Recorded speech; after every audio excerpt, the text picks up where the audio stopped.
Hello, I'm Reverend Scott Wipperman, pastor here at First Presbyterian Church in Helena, Montana, and we welcome you to our worship service today. I'd like you to know that regardless of who you are or where you are in your journey of faith, you're welcome here at First Presbyterian Church.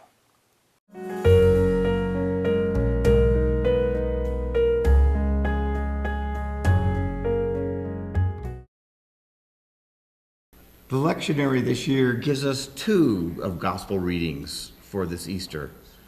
The first of these is from the Gospel of Luke. On the first day of the week, very early in the morning, the women took the spices they had prepared and went to the tomb. They found the stone rolled away from the tomb, but when they entered, they did not find the body of the Lord Jesus. While they were wondering about this, suddenly two men in clothes that gleamed like lightning stood beside them. In their fright, the women bowed down with their faces to the ground. But the men said to them, "Why do you look for the living among the dead? He is not here. He has risen. Remember how he told you while he was still with you in Galilee? The Son of Man must be delivered over to the hands of sinners, be crucified, and on the third day be raised again." Then they remembered his words. And when they came back from the tomb, they told all these things to the 11 and all the others. It was Mary Magdalene, Joanna, Mary the mother of James, and the others with them who told this to the apostles. But they did not believe the woman, because their words seemed like nonsense. Peter, however, got up and ran to the tomb. Bending over, he saw strips of linen lying by themselves, and he went away, wondering to himself what had happened. And from the Gospel of John, early on the first day of the week, while it was still dark, Mary Magdalene went to the tomb and saw that the stone had been removed from the entrance. So she came running to Simon Peter and the other disciples, the one that Jesus loved, and said, "They've taken the Lord out of the tomb, and we don't know where they have put him." So Peter and the other disciple started for the tomb. Both were running, but the other disciple outran Peter and reached the tomb first. He bent over and looked in at the strips of linen lying there, but did not go in. Then Simon Peter came along behind him and went straight into the tomb. He saw the strips of linen lying there, as well as a cloth that had been wrapped around Jesus' head. The cloth was still lying in its place, separate from the linen. Finally, the other disciple, who had reached the tomb first, also went inside. He saw and believed. The word of the Lord.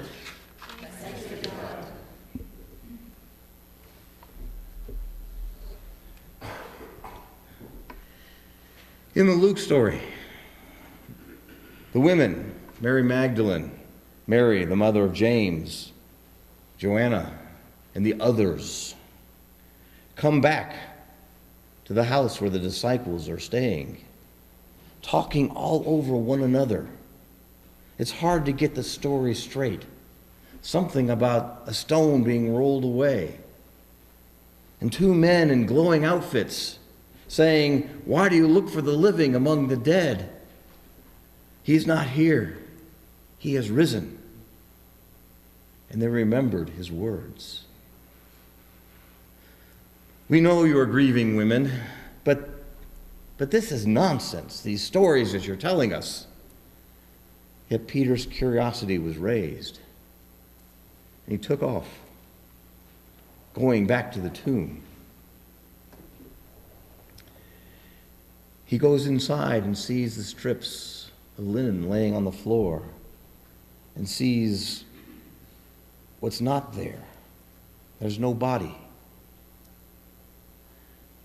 And Peter leaves the tomb wondering and heads back to the house. In dawn, before the dawn, Mary goes to the tomb with her spices to honor the body. And when she gets there, she sees that the stone is rolled away. And you notice she doesn't even go to the tomb, doesn't even look in. She just comes to the conclusion of why would anyone roll away a stone from a tomb in the middle of the night unless it was to take the body out.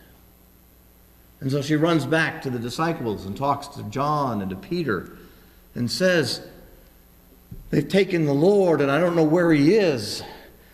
And you almost get the sense that she's less concerned about the fact that his body has been disturbed and more concerned about the fact that she doesn't know where he is because she can't go and lay her spices upon the Lord. She can't honor him the way she wanted to. So John and Peter go running towards the tomb. John is the faster runner, and he gets there first. And he bends down, and he looks in. And he sees some of the strips of cloth. And then he hears Peter's footsteps running up from behind him. And Peter pulls his typical impetuous Peter act and runs straight in the tomb without stopping to look. And looks around and sees that the cloth that was wrapped around his head is still lying there.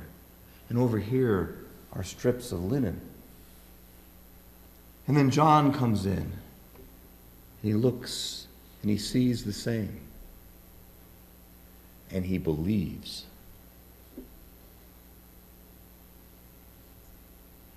Nonsense. Wonderment. Belief. What is going on here? John sees and he believes.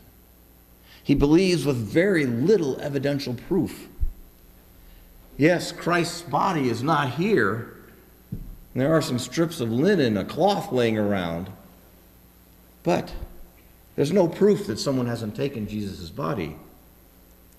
There are no glowing men in John's story saying that Christ has risen. Why are you looking for the living among the dead? No one in either of these stories has seen Christ alive yet. No one has been told that Christ will come and meet them or that they are to go and meet Christ.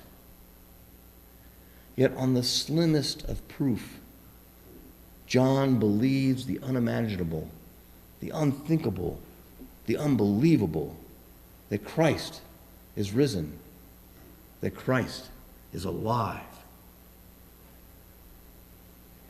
So where do we stand on this spectrum? Nonsense, wonderment, belief. Maybe we move back and forth. Sometimes either in unbelief, sometimes in wonderment, maybe in the face of the death of a loved one, we think it's nonsense.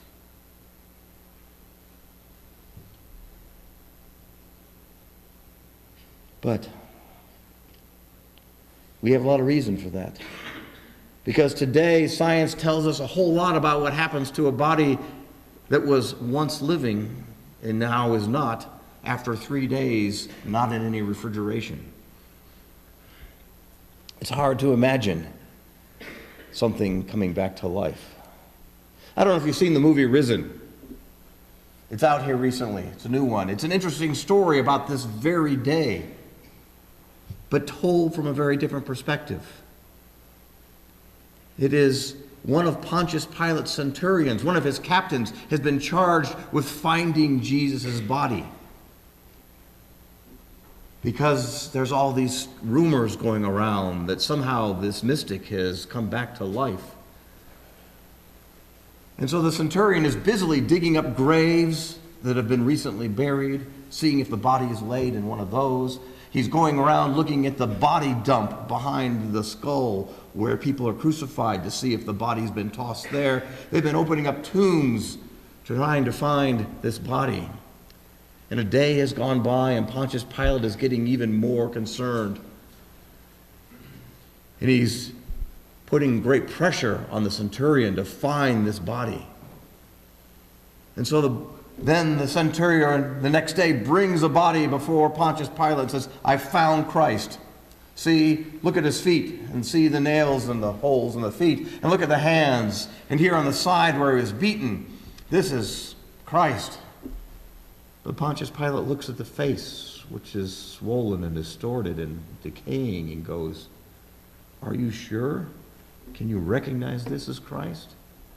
And the centurion looks up and says, "And neither can anybody else." They know how badly a body decays, how quickly in that time. And so there's great wonderment. Why would someone come into a tomb to steal, to take a decaying body?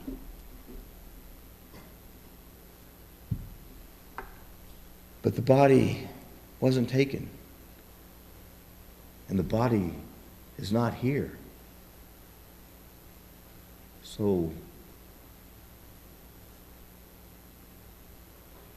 the glowing men that appeared to the women there in the tomb ask why they're looking for the living among the dead. One would generally expect to find a crucified Jesus in a tomb. But wait, what's that you're saying?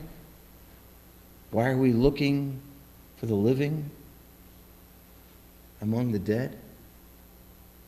Another way to phrase this might be, women, why are you anticipating an ending when God is stirring new beginnings, radical beginnings? And maybe you, I don't hang out in tombs a whole lot, okay? And maybe you and I have done the opposite. We've walked into a place where there are the living and we're looking for the dead. We walk in and there's an angel asking, "Man, why are you looking for the dead among the living?" It's the opposite question, but the same interpretation. Why are you writing off what God is working on, what God is bringing about, this new thing? "See, I will create a new heaven and a new earth. The former things will not be remembered, nor will they come to mind. But be glad and rejoice forever in what I will create. Because the sound of weeping and crying will be heard no more. Before they call, I will answer. While they are speaking, I will hear. The wolf and the lamb will feed together, and the lion will eat straw, and dust will be the serpent's food, and they will neither harm nor destroy on all my holy mountain, says the Lord." Do we think reconciliation is impossible? Forgiveness improbable? Do we believe in scarcity? Are acrimony and war inevitable? What do you think, truly? What do you believe about these things? And what does Jesus' resurrection have to say about our answers to these questions? That the most improbable, that the most impossible actually occurs. It did on Easter morning, and it does today. There's a story about a doctor. Dr. Bill, I'm trying to remember his last name. Dr. Bill Thomas. And Bill Thomas is this odd character because he's both a physician and a farmer. And Bill noticed a strong contrast between the thriving abundance of life that he sees on his farm and the confined, institutionalized absence of life that he encountered every day when he went into the retirement home that he visited. And Dr. Bill decided to do something about it. He went about putting life into the retirement home the way he put life into his farm. He got a grant to bring dogs and cats and over 100 birds into the retirement home. He encouraged the staff of the home to bring their children to work. They planted a garden. They built a playground. They started an on-site child care. The results, in Dr. Bill's words, People we believed weren't able to speak started speaking.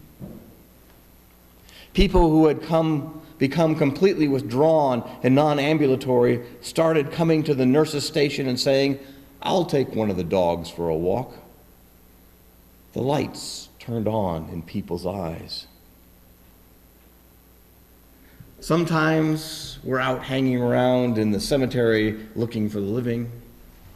Sometimes we're going through life looking for the dead in the presence of the living.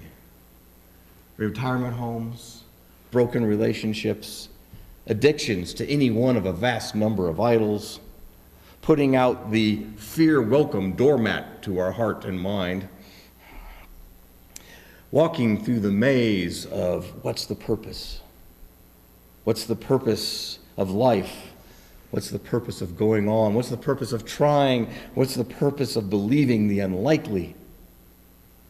And Easter turns both of these expectations, looking for the living among the dead and looking for the dead among the living, right on their head. Christ is the living water, the bread of heaven. Christ came not to condemn, but to save. He came to heal the sick, to put people in their right minds, to mobilize the immobile, to re-enfranchise those that society has disenfranchised, to let them know that they belong, that they're wanted, that they're cared for. Jesus came holding forth life that we might have it abundantly. And death got jealous, maybe even a little scared, and it tried to take it away, but death failed. It didn't work. Jesus, the living Jesus Christ, is still spreading this gift of life amongst us all. This gift of life and light. Remember, he said that he'd be delivered over to the hands of sinners and crucified, and on the third day he'd rise again. Jesus said that destroy the temple and I'll rebuild it in 3 days. But we didn't understand when we heard these things. But here we are, standing at the tomb, with the stone rolled away, bending down to slip through the low entrance, staring into the empty bed, with the headcloth laying right there, and the strips of linen right over here, wondering.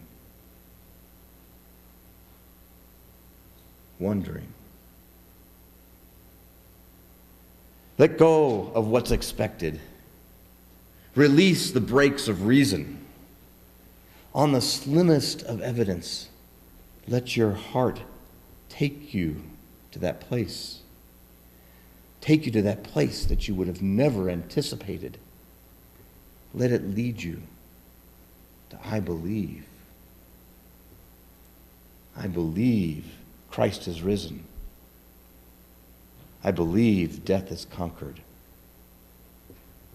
Alleluia.